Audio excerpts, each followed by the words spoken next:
to our Ministry of Testing Manila, Philippines meetup for July 2021.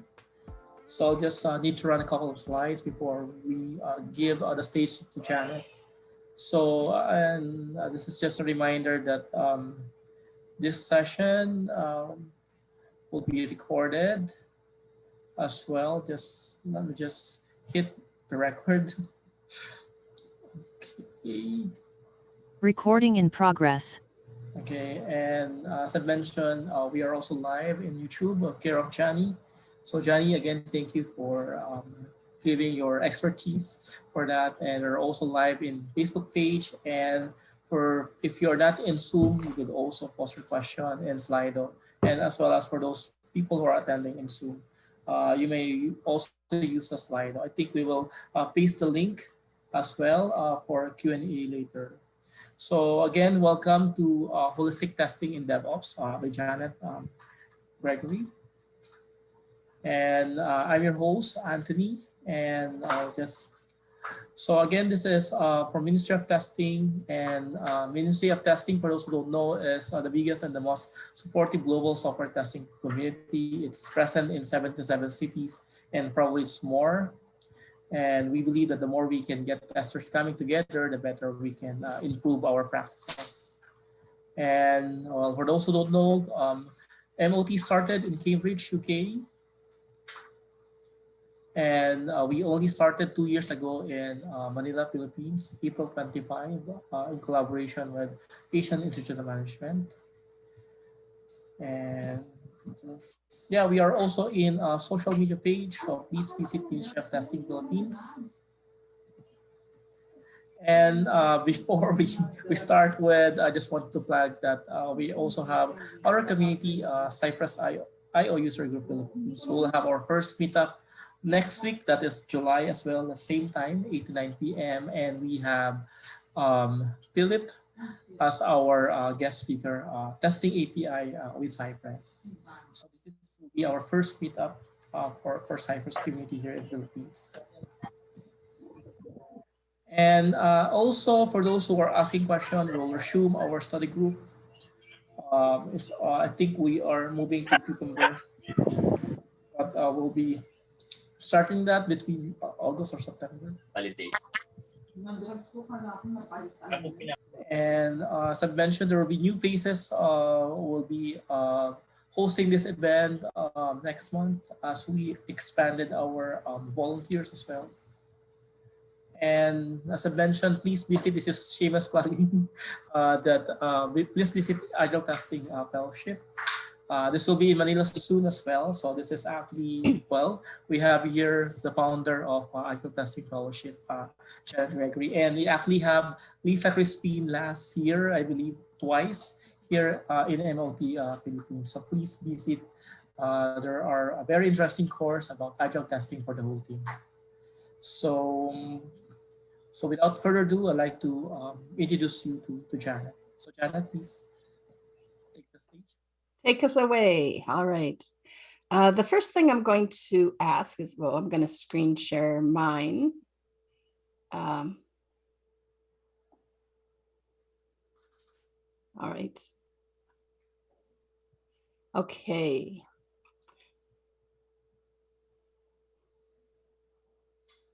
So I'm hearing a little bit of an echo from something, but I'm going to ignore it right now. I'm hoping somebody will tell me if you can't hear me or there's an issue somewhere along the line, or put it in the chat or something. So let's get started. This talk, Holistic Testing in DevOps, has kind of changed and grown over the years. But I think it's an important topic because a lot of people aren't talking about testing as a whole. And I think one of the best things Ministry of Testing is doing is sharing all that information with people around the world. So thank you all for doing this. A little bit about me. Anthony gave me a nice little introduction. So I started off as a programmer quite a few years ago. but I soon found out that I wasn't really fond of programming and I really liked testing better. So I was a QA manager in a waterfall organization, probably not even waterfall, more chaos. And so I started doing this QA manager, but it wasn't feeling right. I finally left that company and went to an agile team. I was a tester on the team, and it changed how I looked at testing, how I completely looked at testing. And so I started sharing, I started writing, talking about it. I started doing conference talks. I started doing a few local meetups. I'm from Canada, from Calgary specifically. And so I started doing some local talking with the local people around. And then we started writing and started sharing what we had learned. So we being Lisa Crispin, she's my co-author. And so we started sharing it in books. We started the Agile Testing Fellowship, which is a course, mostly at this point in time, and getting a place for people to ask questions about what they're having. And it continues. So I love talking with people. And I think that one of the things this global pandemic has done is make people reach out. Our remote way of working allows me to talk to the Philippines, people in the Philippines. It's been many, many years since I was in Manila in the Philippines. Too many to count. So I'm glad I can reach you at least this way. It's not quite the same thing. So DevOps, when I talk about DevOps, people say, well, what is this DevOps thing? I'm not sure how prevalent it is yet in the Philippines. To me, DevOps is kind of an extension of Agile.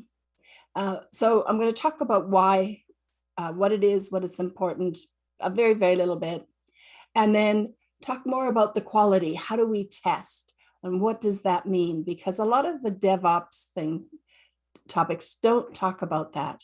And then some of the, how can we adapt? So DevOps has a reason, the drivers, right? It's the idea is to get more frequent releases because that reduces the business risk. It's also adapting to change a whole lot better and reduce the risk for the business, but also for the team, because the more often we release, the risk reduces. When I talked about being in a waterfall project, I can remember because we were putting out every year maybe, and we spent so much time trying to get it right. And then we just cross our fingers and hope that it released okay. And everybody was there ready to fix things if it went wrong. We don't have that so much anymore. There's still a lot of teams out there working that way, but slowly people are starting to get the idea that the more often we release, the less we have that whole mentality. One of the problems I see is that when people talk about DevOps, they talk about all of the automation things. They talk about how we can do continuous delivery, but they don't talk about how can we get from releasing every year to releasing every month, to releasing every couple of days, to releasing continuously, right? And there's no stepping stone, and it's all about the tools and the automation, when really, if we talk about the business value, if we start really thinking about the value and the principles that address those business drivers. So we can use practices from that previous slide, like continuous delivery, to help us accomplish those delivering those valuable products. The what we do need to think about as well, though, is the infrastructure. That needs to change to be able to support those things that we were talking about, but to be able to support that releases more often. If we don't think about it, we'll struggle. Teams struggle. I see it all the time. Now, a book that I highly recommend is it's called Practical Guide to Testing in DevOps by Katrina Clokey. So I have, at the end of the slide deck, I have my contact information, but I also have some resources, and that's one of them. The book is listed. Now, I've underlined the word continuous here, in that DevOps supports continuous testing and delivery. And the reason I underlined that is because the word continuous has been hijacked. It's been taken over by a lot of the tool companies to mean automation in the pipeline. And so I've started using the word holistic, because holistic has a better connotation. We have holistic testing, right? And so that's kind of what I'm talking about throughout the rest of this, is what does that mean? DevOps is a culture change. It is not a team. It is a collaboration between the delivery team, which includes testers, business, maybe systems administrators, operations, of course, that's where the ops comes from. But it's a cross-functional group of people. The team can do a whole lot of things, but it needs the support of management, right? So the focus is on outcomes, the valuable products we deliver, right?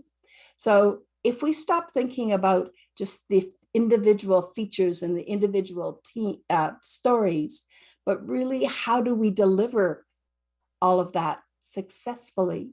How do we support all of that successfully? That's really what DevOps work means. So it works, and it truly does work. But when there are no long tests and fix cycles, right? We have time to innovate. We have time to do new things. And that's how we get better and better. We don't waste as much time trying to fix broken test environments, because it's part of what we do. That infrastructure is built in so we can get that faster feedback, right? So when we get automated deployments, whether or not it's continuous, but even automating all of those things, it helps to keep the environment stable, because we can plan on doing other things. We can innovate a little bit better to find out how we can monitor our client interactions, right? It also starts meaning better trust between team members, because they know they're not going to break other things, but it's also trust between the team, their clients, their customers, team, and management, because we're not wasting as much time. So I think it's all of this adds in together. And it really is about, instead of releasing every year, every 6 months, how can we reduce that cycle time, right? Because we want to reduce the risk, and testing is all about reducing the risk. So is DevOps. So it makes sense that they go together. So let's kind of switch gears now. Talked enough about DevOps, but it's the quality, because underlying everything I just said, it's how do we get quality? How do we build it in? So imagine a cup of coffee. So I have my cup of coffee. Can everybody make sure they're muted? I think JC, you're not muted. So If you just mute, that would be great. It just helps keep the background noise out. So, cup of coffee. I like my coffee plain black, but not everybody drinks coffee the same way. Think about what a cup of coffee, what is the quality of a cup of coffee for you? If you don't like coffee, think tea, think any other kind of liquid that you like. What makes it a quality cup of coffee? Quality cup of tea. As a customer, I like my coffee plain and black. But a lot of people like cappuccinos, with a nice foam or maybe a pretty design. What do you think about when you think about a quality cup of coffee? It's how you perceive it. It's the taste. If you like coffee, if you're thinking tea, why do you like one cup of tea better than another cup of tea? What we don't think about most of the time is what went into that cup of coffee. Excuse me. It's early in the morning. My voice hasn't quite woken up, I think. It's more than that cup of coffee. It's the beans, how they were planted, where they were planted, what elevation was it planted at, when were they picked, how were they picked, how were they roasted, right? It's all of that right up until the time somebody makes that cup of coffee, whether it's a barista in Starbucks or your own coffee maker in your house. All that goes into that cup of coffee is process. And it's the process quality, right? The quality of the process. What the customer cares about is the taste. Sometimes the ambiance if you're going to a coffee shop, but most of the time they care about the taste. So when we start thinking about how to build quality in, we need to start thinking about testing differently. We need to think about it as a continuous activity. It happens throughout. It is not a phase at the end. We cannot test quality in. We have to build it in from the very beginning. So when we talk about DevOps, this is a typical DevOps loop. You see that the test is, it's there as a phase. What is that? Because DevOps is not about a phase of testing. We can't do that. So Dan Ashby took and he changed it up a little bit. And he started to say, if we look at that release, and you can see he's changed the DevOps cycle slightly, same idea, that continuous loop, but he put out, we test here and here and here, because it's so important. The 2018 report, the State of DevOps report, talked about key technical practices. And they talk about continuous testing there. Yes, the automation, but other types as well. So I kind of tried to take it one step further. So I created the same infinite loop.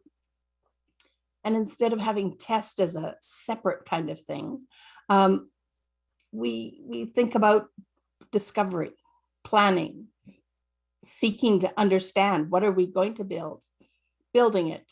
Building includes any kinds of testing we do on the code as well. We deploy it, whether we do it all the time. We release to our customers. We observe, we learn, hopefully we learn, and then we apply it back into what we're doing. So when you look at this cycle, we might go really fast through it if you're going, continuous deployment, but you might be going a little bit slower. And depending on the story and the feature you're doing, perhaps you get through that discover stage quicker than you would otherwise, right?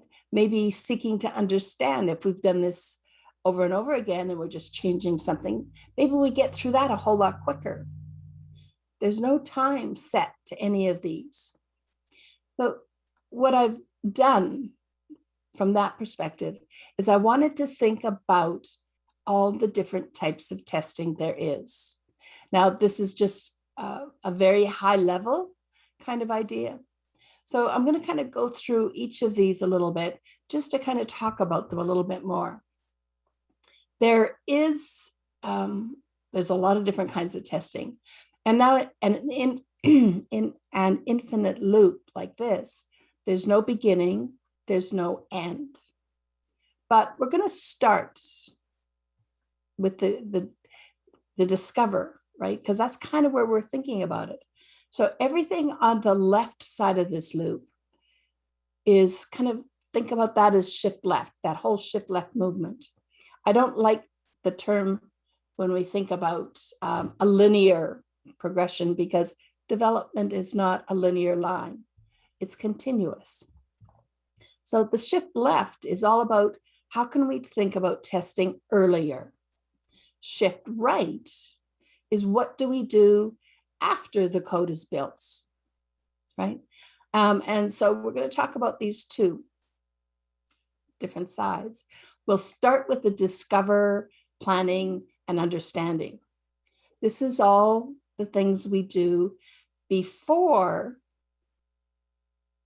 we start coding. So if you look at the discover, we're testing ideas, we're testing the value. Testers might not be involved in this stage. It may be your product owners working with stakeholders.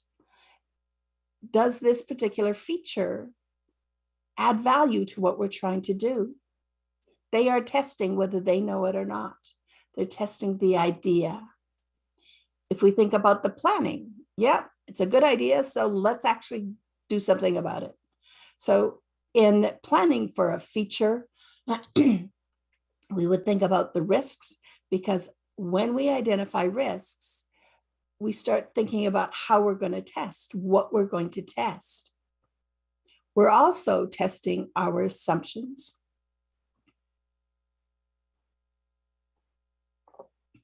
We have smoke in it because it's so dry here.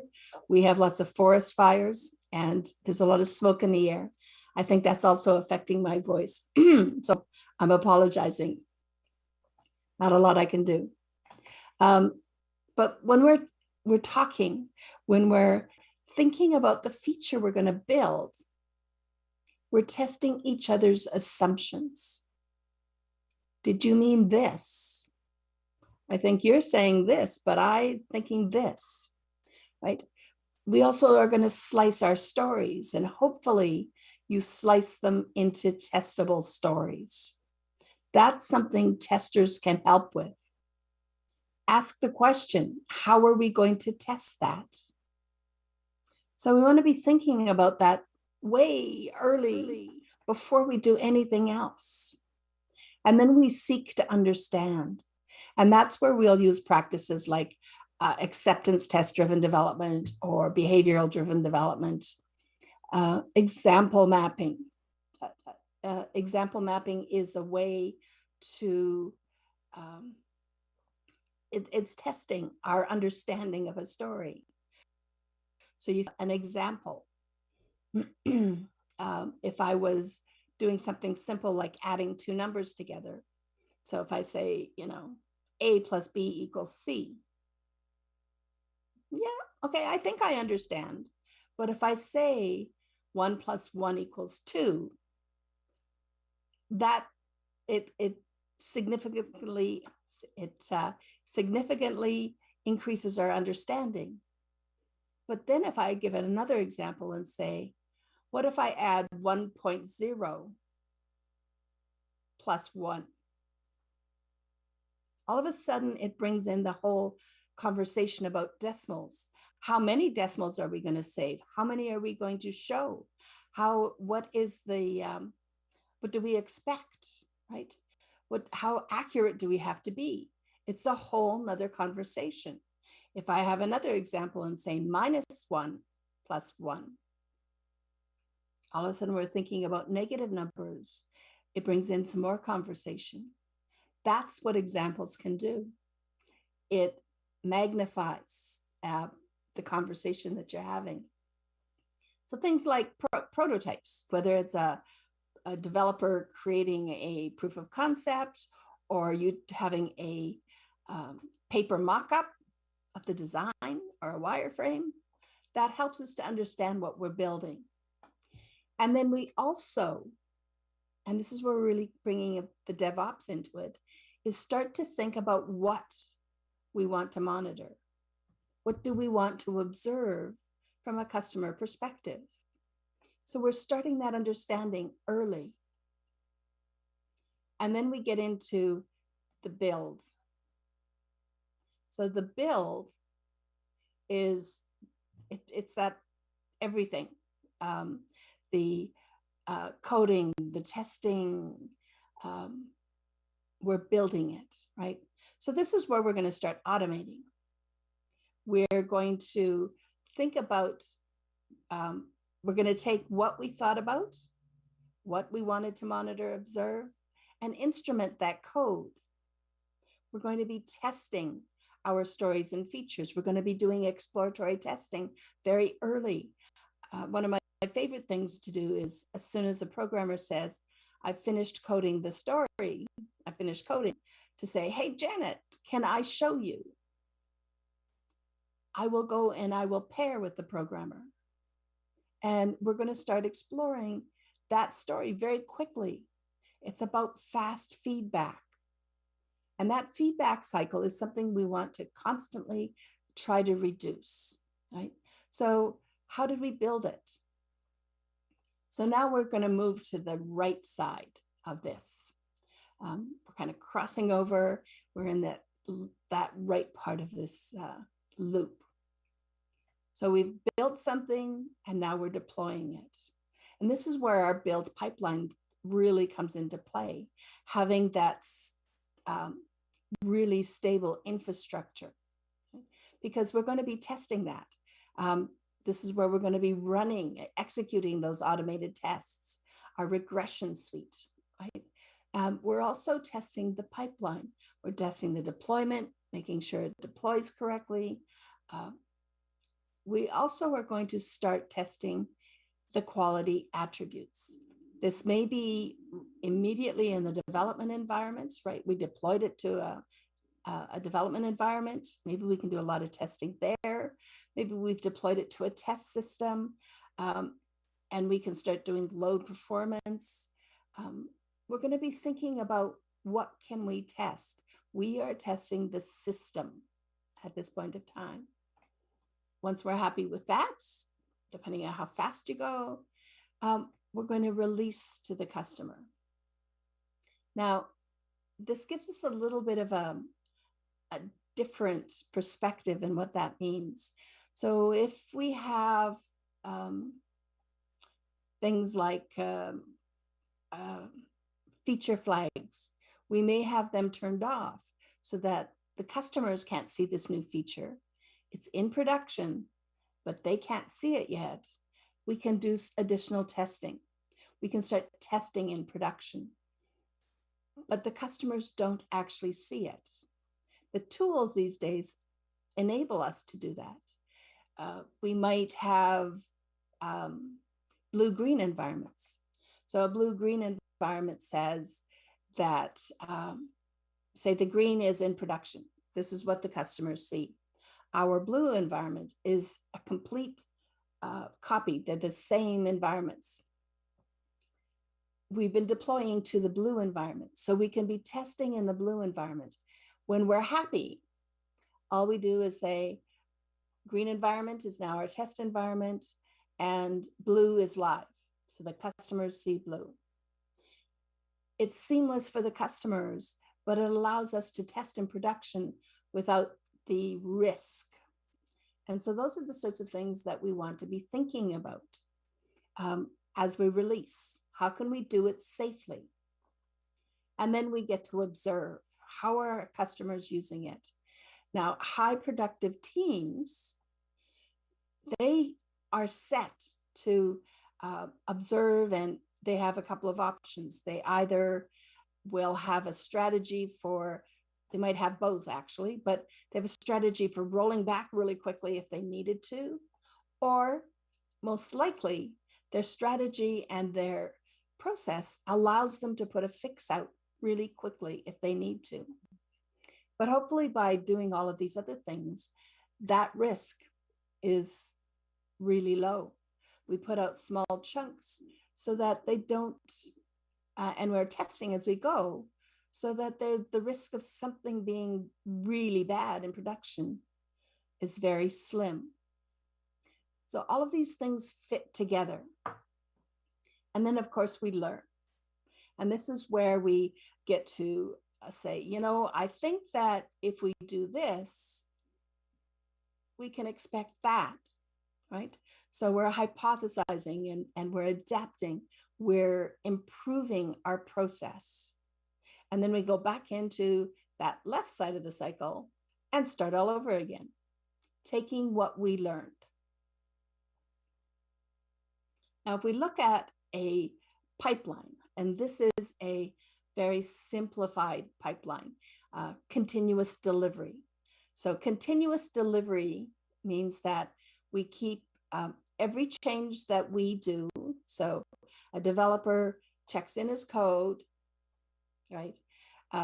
We start testing that, and it will go up to a certain point, but we won't release to the customer yet. Doesn't get there.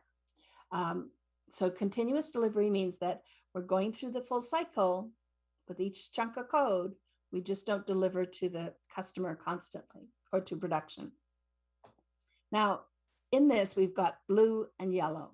So the blue are automated steps. So you can see that we can automate all of this, our unit tests, running our API level tests. We can deploy it to the test environment. Those are all automation.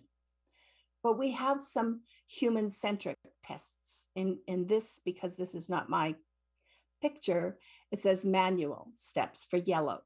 I like the word human-centric because we're people.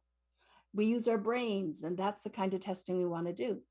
So in this, we kind of split off. We can run some more automation, but we can also do some exploratory testing, maybe accessibility testing.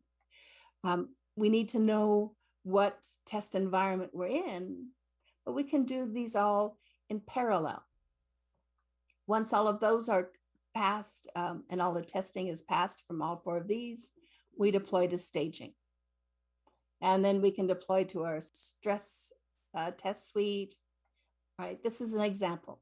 Some will be simpler, some will be more complicated, but we don't release to the customer until we have done user acceptance testing. That again is a human-centric. And in this case, so is deploying to production. If we look at this next slide, which is continuous deployment, which means every single change that a programmer puts in goes all the way through to production. So remember, the feature flag might be set, but there's a continuous automation that goes through here. The human-centric tests, the things that people do, they are no longer, the pipeline, the automation is no longer dependent on that. So we might have a separate environment for doing these, right? And maybe the only time we flip the switch to release is after all of these human-centric things are done. So they can be done in parallel, but it is not dependent on releasing to production or deploying to production, right? But the customers will not see it till we flip that switch. So you can see that there's a little bit of a difference, but throughout, testing is integral.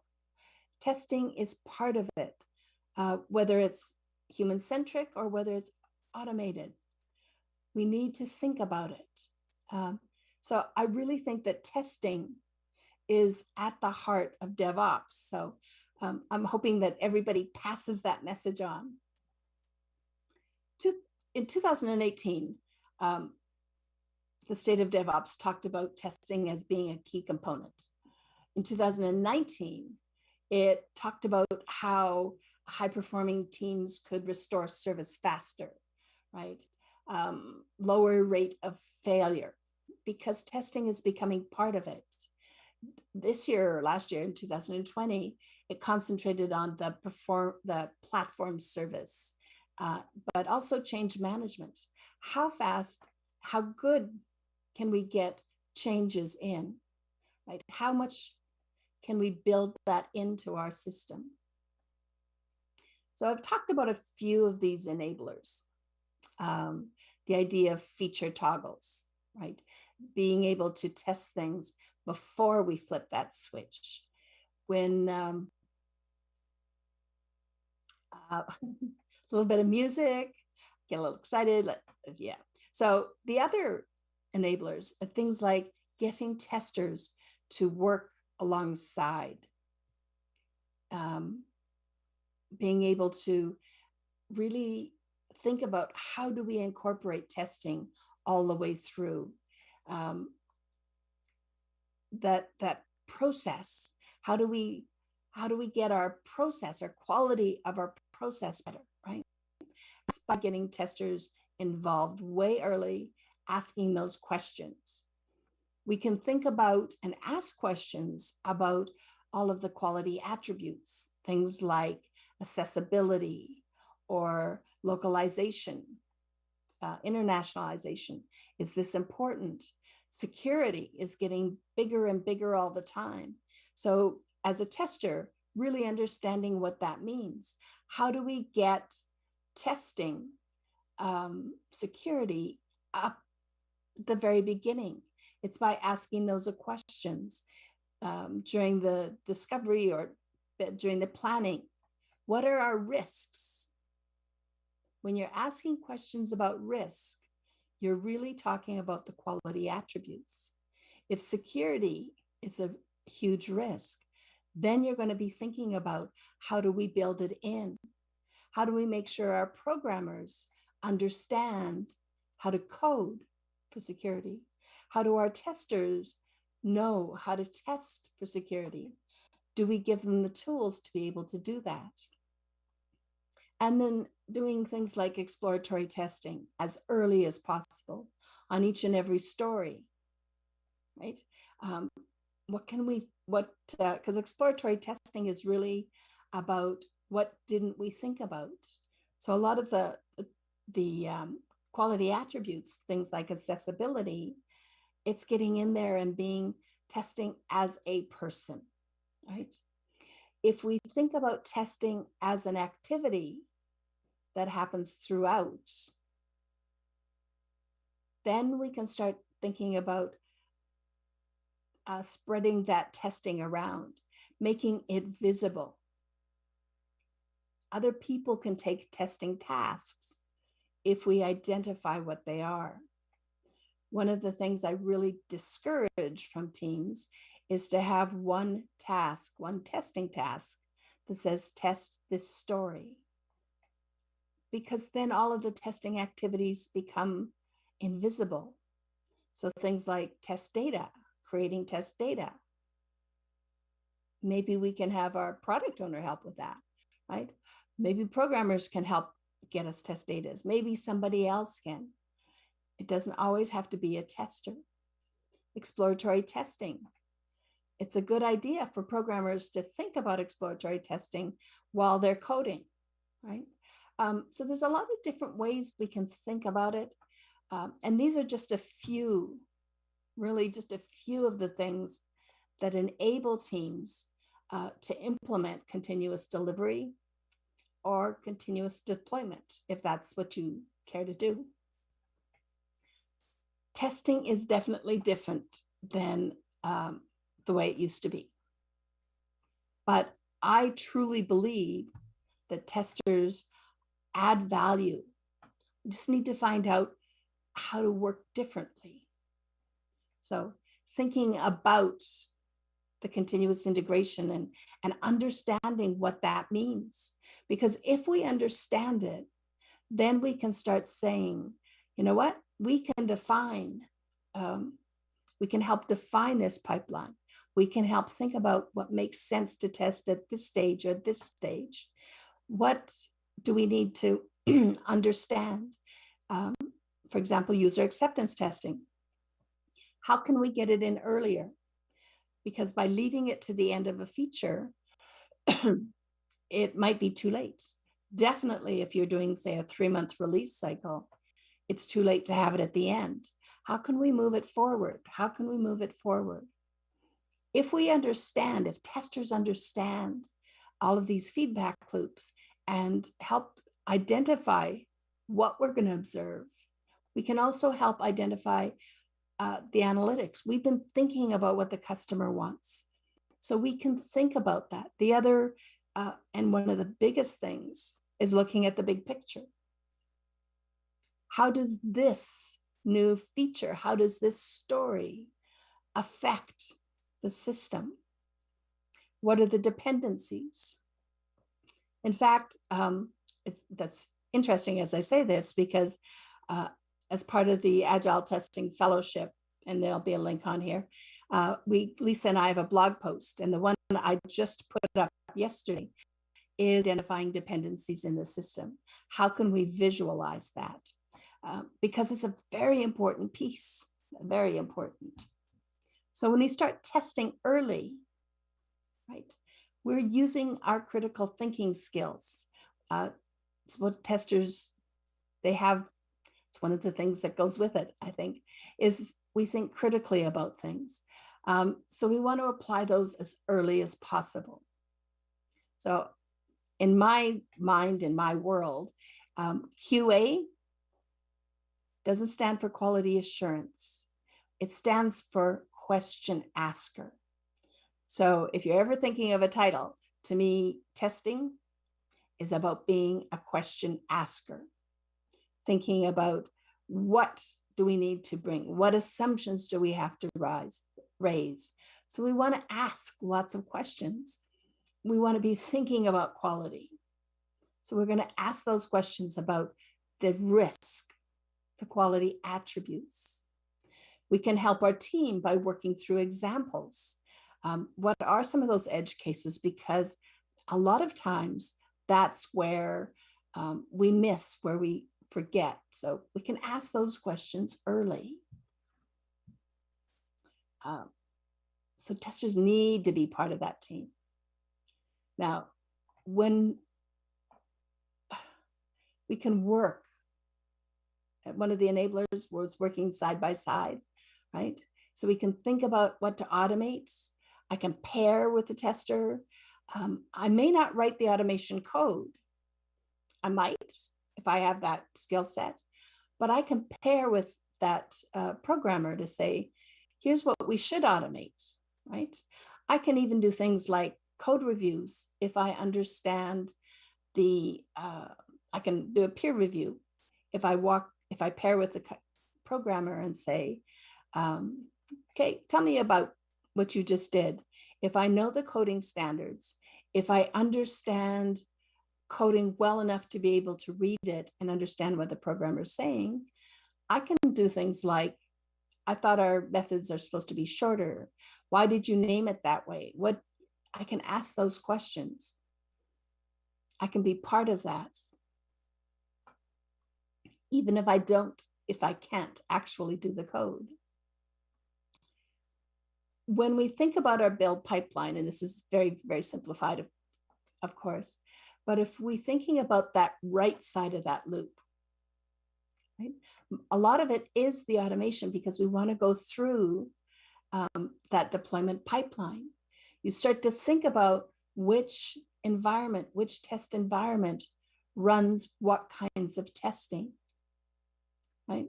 So we can help to start think about what are the build and deploy results are. What are the statistics coming out of production? What is happening? What is monitoring? Why are we getting these error messages? We can help validate the findings, right? So we want to think about that infrastructure. This is code. most of the time, it's code these days. So we need to think about that. Many years ago, I worked with a team that we had a special test team, and they actually tested the infrastructure because it was hardware. And they tested that very specifically. But as we think about our test environments as code, because that's what the tools are letting us do these days, we can spin up test environments, right? Can bring them down just as easily. If we start thinking about infrastructure as code, then we can start testing that as well. So I think it's important to realize that it is shifting. How we test there's a lot of very basic things that we have to think about, but we need to expand, and we can't do it all by ourselves. So thinking about what it means and how we can share is important. So let's just kind of wrap up, because I do want to have time for questions. You can put your questions in the chat, or you can just kind of unmute yourself and we can have a conversation. It's a culture, an organizational, a team. We need to start thinking about how do we build that in. So it's that whole team. How do we get everybody working together, including the stakeholders, the product owners, operations? To do that, we need to have time to learn. I've been talking a lot about learning new skills, but it also means making the time to do that. How do we make relationships to the other people that we need to talk to? Maybe it's another team that we're working with on a feature. Maybe it's the stakeholders themselves, our customers. Maybe it's people from operations. Maybe it's people from administration, right? But it's all about the small batches, iterating, incrementing, getting better. So I think testers bring essential skills. They can help bring that, they can help lead the team into understanding what quality means, to leading that conversation, right? What does it mean to the business stakeholders, right? How can testers ask good questions so that they understand what it means? And I think that's one of the things testers up until now haven't done really well, is articulate the value that you can bring, right? So there's a lot of process quality involved in this, and how do we want to be thinking about how to improve that? So if we think about the coffee, right? How do we plant the coffee? Where do we pick it? How do we roast it? What's your process? How do we improve those things? Because just improving our stuff won't improve the whole process. We have to look at it holistically, yeah. I find that by visualizing, right, getting something up on the website, or sorry, not on the website, on a whiteboard, or in collaboration. If you happen to be sitting in the same room, get a whiteboard, draw on it. If you're remote, get a drawing tool. There's so many out there now. It helps to get that shared understanding faster by sharing, by collaborating. Continual learning also means a no blame culture, no pointing fingers. How can we as a team get better? How can we as a team design experiments to get better? But we will make mistakes. It's inevitable. But we can use those mistakes to learn. And so it's that mindset, a scientific mindset, if you like, designing those experiments. So these are the references. That practical guide to testing in DevOps. It's available on LeanPub. I think it's on Amazon as well. But there's a lot of different kinds of reading and learning you can do. And here's my contact information. That's my Twitter, Janet Gregory CA, my email. I mentioned that blog post, please look it up. It's on the Agile Testing Fellowship.com. Lisa and I put out a blog post. We also have been doing a little YouTube channel, which I haven't got on here, which I need to change this. But with that, we're going to go into questions. I think we have a little bit of time. So yeah.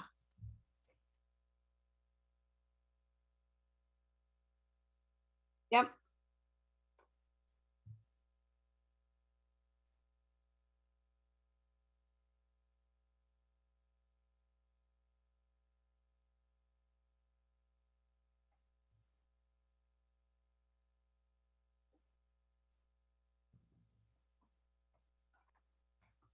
So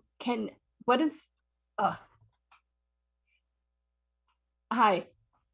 Yes. So you're on a team with 13 developers. Are you the only tester? So what is your question? Just repeat it for me.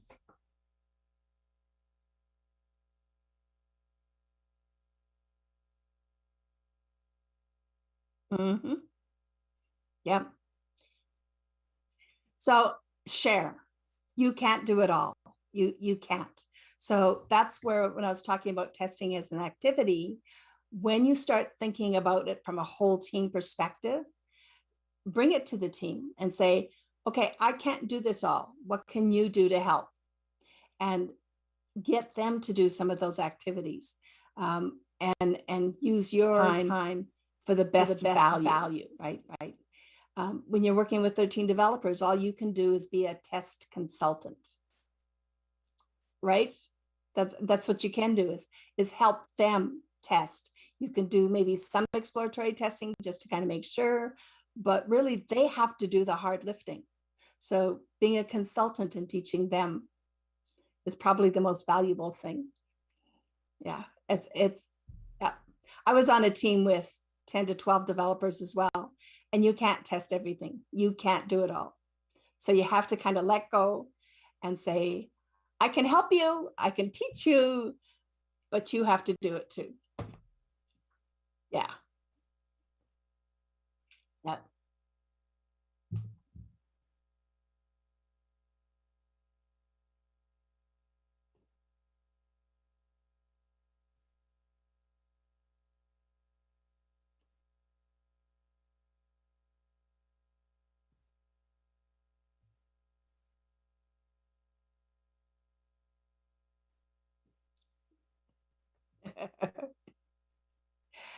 uh, Unfortunately, unless the team gets together and says, hey, we need to learn this, sometimes it takes something to fail big before you start changing.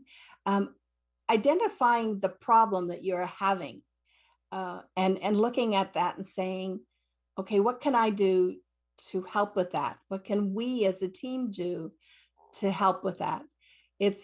I think sometimes it's about highlighting that you're missing specific skills, and thinking, if I could have done this earlier, I'm going to stop sharing here. I could do that. There you go. Thinking about what are we missing? Why did that happen? And going, what is it that we can do differently will enable you to think about what skills you're going to need to help that. There's no nice magic answer. Sorry about that.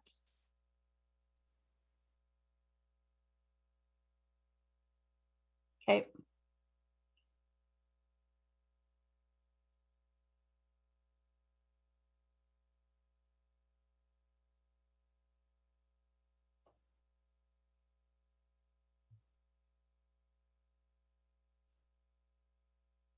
I can ask the question directly.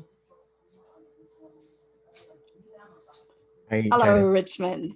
Thank you for that wonderful talk. So, I imagine in a typical case, it's us QAs driving this change, but well, it really maybe might be the case. But I'm just wondering how can we encourage our other team members to be Yeah. conscious as we are in regarding quality. So, yeah. So I would change my word. Instead of driving, I would say guiding, because there's a different, but guiding. And so sometimes the best way we can do it is just be present, asking those questions.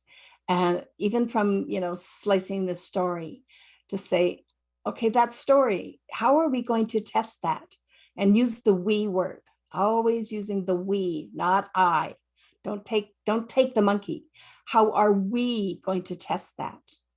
I talked a lot about examples, but I've also done things like take those examples, make a list of variations. What am I going to test? I will take that, I might write it down really simply. So if I was doing, say, username, password, I might think about the password and all the things I'm going to test for it, and just say, I'm going to test for leading and trailing blanks. I'm going to test for these special characters. I'm going to just a nice list, and I will take it to the programmer. And I'm going to say, so here's what I'm going to test. Let's have a conversation. All of a sudden, those simple things get the programmer thinking about testing. Even if you're not doing true BDD or anything else, that's something simple to get them thinking about it. So it's just a matter of continuously asking the questions, getting them to think about it, and what they can do to contribute. It's one of the reasons that we have that course, the Agile Testing for the Whole Team course, is to get the whole team thinking about quality and how can we bring it in, right? It's not always simple, because some of the programmers have spent many years throwing it over the wall. They don't want to. But in this day and age, we can't do that anymore. They have to be. And sometimes it feels like, hammering the wrong thing, but it's just constantly asking those questions. Right. Yeah. Thank you, Janet. You're welcome. Thanks, Janet. I think we still have 2 questions. I hope you don't mind. So, Okay. No. Okay. The first question is, how do we get management support applying this approach? I'll probably read as well as the second question so that you can answer it. Okay. Have you ever had a successful or failed rollout of holistic testing approach in which everybody is committed, and how do you overcome the inevitable resistance of some? So those two. Okay. So there's a couple of things here. I'll answer the management thing first. How to get management support. Sometimes it's really difficult if it's not coming from top down. It needs to go both ways, but I try to go and make everything as visible as possible. That's what I find. I've done things like putting my test results really simply up on the wall so we can see what's going on. The simplest way I can possibly think about it. But start to ask those questions and start to just make things visible so people can see in any way, shape, or form. But calling attention to management, thinking about what's valuable to them. What do they care about? They don't care about how many tests pass. They care about what the risk is. So learning to talk their language and what it's for them. That's the easiest way. The next question was, have I ever been on a failed team? Yeah. So I'll use the Agile Testing Fellowship. We have a website. I'm the tester on the website, and I miss things, but I work with a programmer and product owner, and when we find something we missed, and I'm not going to call it a failure. It's a failure if we have a bug in production. What we do is we get together really quickly. We just say, hey, what's going on here? and we try to find out as fast as possible. We use that failure to learn. And once that team shares that failure, once that team shares that responsibility, it makes life a lot easier because it's about learning. And this is that no blame culture. So here's a bit of homework for everybody here who's a tester. If somebody comes to you and says, why didn't you find that bug in production? Don't take that monkey. In other words, change that question. When they say, why didn't you find that bug? Change it back to say, I'm not sure how that bug was missed. Let's go talk to the team. It is not your fault that bug was missed, right? It's the team. So change your wording to say, let's go ask the team. And then go take it to the team. There's a bug in production. How did we miss that? And that's where it starts, is that conversation, the words you use. Thank you, Janet. Just one last thing, because I'm seeing at your back is become an agile testing fellow. What does it mean? Being an agile testing fellow. So being an agile testing fellow, we created the fellowship because I was teaching this course all around the world. And I always felt like there was something missing, that I walk out of a company and I just leave them. I teach the course and I walk away. And I had this empty place thinking, there's no place for them to follow up. So the fellowship is, once you take the course, we have an assessment. It's not an exam, it's an assessment. How well did you understand the concepts?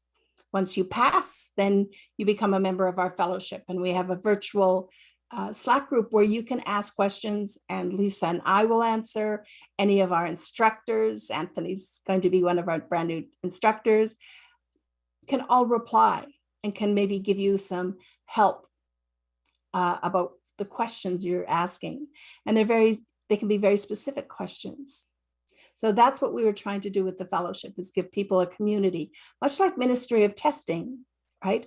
But very specific to what are your issues you're having within your team from an agile perspective. Okay, I think that's it. Thank you so much, Janet, for giving us a very inspiring talk in terms of how we can improve better, or applying a holistic approach in terms of testing. And I think it's almost 9:05 here, and it's raining. It's raining as well. So thank you so much for again for attending our meetup for July. Thanks again, Janet, and thanks again, Jackie. Bye, everyone. Bye, everyone. So thank you so much for attending. Thank you for having me. Thank you. Bye-bye. Bye.